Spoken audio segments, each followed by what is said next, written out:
राजधानी लखनऊ के महानगर थाना क्षेत्र स्थित रेडियो कॉलोनी में बुधवार को 11वीं क्लास की छात्रा ने फांसी लगाकर आत्महत्या कर ली।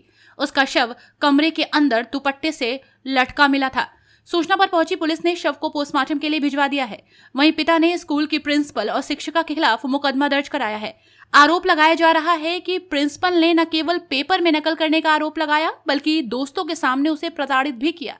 स्कूल से प्रताड़ित होकर दरोगा की बेटी ने जान दे दी है। फिलहाल पुलिस सभी एंगल पर जांच कर रही है। सर घटना आज तक सब कल दोपहर तक सब ठीक थी। दोपहर 12 बजे मेरे पास फ़ोन आता है तो उसमें कोई महिला बोलती है कि मैं प्रिंसिपल RNB बोल रही हूँ, आप कॉलेज आइए। तो उसके बाद फ़ोन कट जाता है सर। तो सर मैं उस समय नहीं पहुँच पाता हूँ। 12 बजे हमारे DGP महोदय का भ्रमण था तो मैं नहीं जा पाया सर।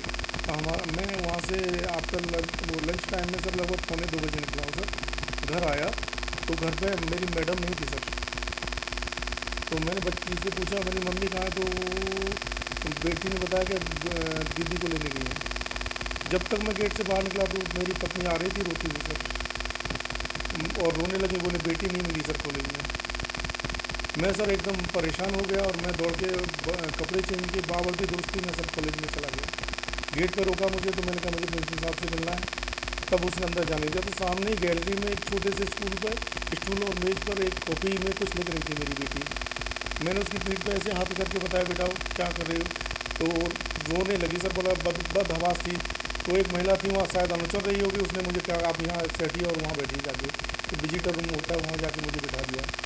मैंने कहा प्रिंसिपल से मिलना है, तो वहाँ अंदर गया तो एक महिला मिली, शायद डायरेक्टर थी। मैंने उनसे कहा सर आपने बुलाया? बोले नहीं मैंने नहीं बुलाया। मैंने कहा सर बुलाया? बोले नहीं बुलाया। तो मैंने कहा सर ये कॉल नंबर है।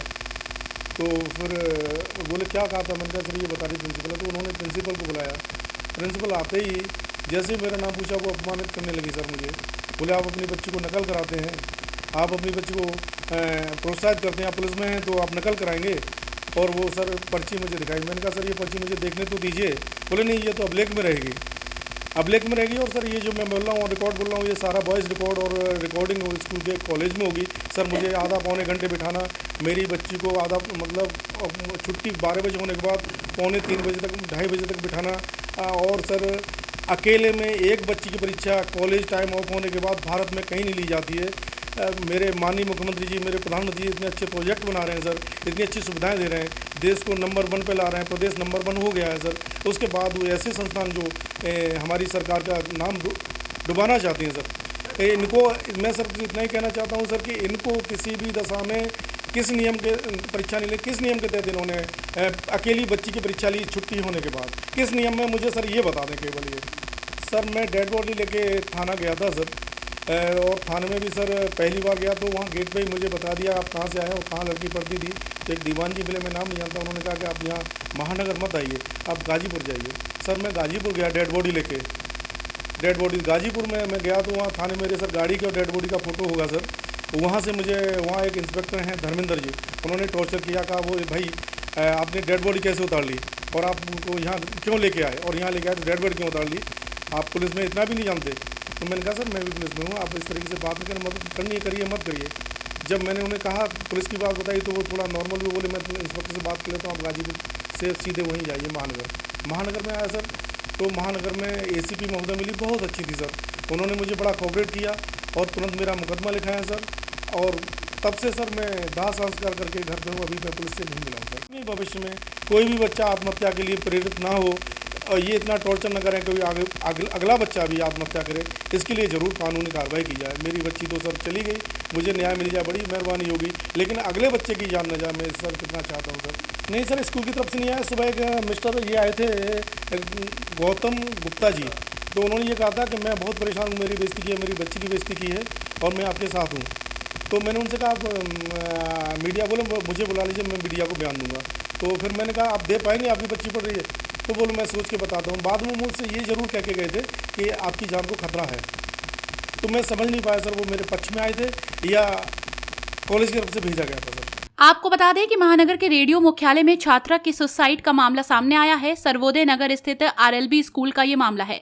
सर्वोदय नगर स्थित RLB स्कूल की 11वीं की कक्षा में छात्रा पढ़ती थी। दरोगा पिता का कहना है कि उसकी बेटी मंगलवार को स्कूल में परीक्षा देने गई थी। दोपहर करीब 12 बजे स्कूल टीचर रंजना सिंह ने फोन कर उन्हें स्कूल आने को कहा। उन्होंने कहा कि वो ड्यूटी पर थे, इसलिए पत्नी को फोन कर स्कूल जाने को कहा। पत्नी स्कूल पहुंची तो गार्ड ने कहा कि छुट्टी हो चुकी है, पर उनकी बेटी घर पर नहीं पहुंची थी। इस पर पत्नी भी घबरा गई और घर लौट आई और इसके बाद वो खुद ड्यूटी से बेटी के स्कूल पहुंच गए। इस मामले पर स्कूल की डायरेक्टर ने कुछ और ही सफाई दी है। आइए सुनते हैं उनका क्या कहना है।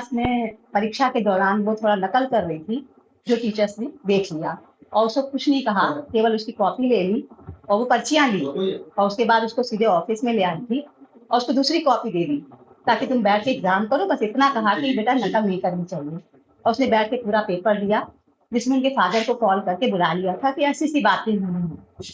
और उनके फादर आए, उनको भी यही बताया कि सख्ती मत करिएगा, बच्चे को कुछ कहिएगा नहीं और ना हम कुछ कह रहे हैं। बच्चे ने एग्जाम दे दिया है।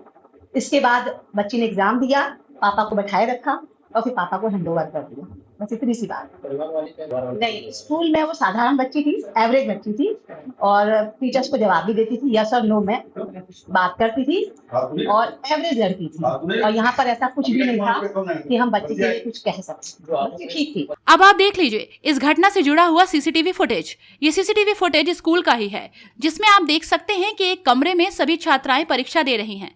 ये कमरा नंबर है 17।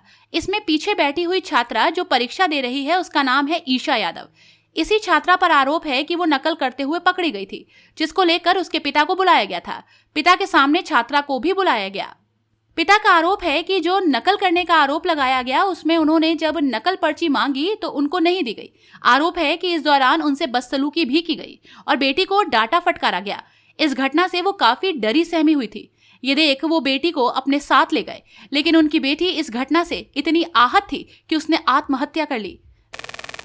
राजधानी लखनऊ में प्राइवेट स्कूल पर एक प्रताड़ना का आरोप भी लगा है, जिसमें एक 11वीं की छात्रा ने मौत को गले लगा ली। इस मामले में पिता ने महानगर थाने में केस भी दर्ज करवाया है, जिसमें प्रिंसिपल का जिक्र किया गया है। स्कूल है सर्वोदय नगर का रानी लक्ष्मीबाई। जो तस्वीर आपके सामने है ये वही स्कूल है जिस स्कूल पर छात्रा को प्रताड़ित कर उसे आत्महत्या के उकसाने का आरोप लगा है। फिलहाल जिस तरीके से आरोप लगा है उस आरोप में कहा गया है कि छात्रा परीक्षा दे रही थी, परीक्षा के दौरान उसको प्रताड़ित किया गया और उसको समय के विपरीत जब स्कूल की छुट्टी हो गई तो उसके बाद भी स्कूल में लगभग 2 घंटे तक रखा गया। जब परिजन यहां पहुंचे तो मां को मिलने नहीं दिया गया, लेकिन जब पिता वर्दी में पहुंचा तब उसकी मुलाकात हुई और पिता अपने साथ बच्ची को घर ले गया। स्कूल की तरफ से बताया गया कि वो परीक्षा के दौरान नकल कर रही थी, लेकिन पिता का जो आरोप है कि उन्होंने जब वो चीट मांगी तो उनको नकल की पर्ची नहीं दिखाई गई। फिलहाल इस मामले को लेकर पिता की ओर से केस दर्ज करवाया गया है। पुलिस भी अपनी तफ्तीश शुरू कर चुकी है। पुलिस ने यहां से कुछ सीसीटीवी फुटेज भी प्राप्त किए हैं, जिसके आधार पर वो अपनी विवेचना तेज कर रहे हैं। वीडियो जर्नलिस्ट मिराज खान के साथ मोहम्मद कलीम, #भारत न्यूज़ लखनऊ।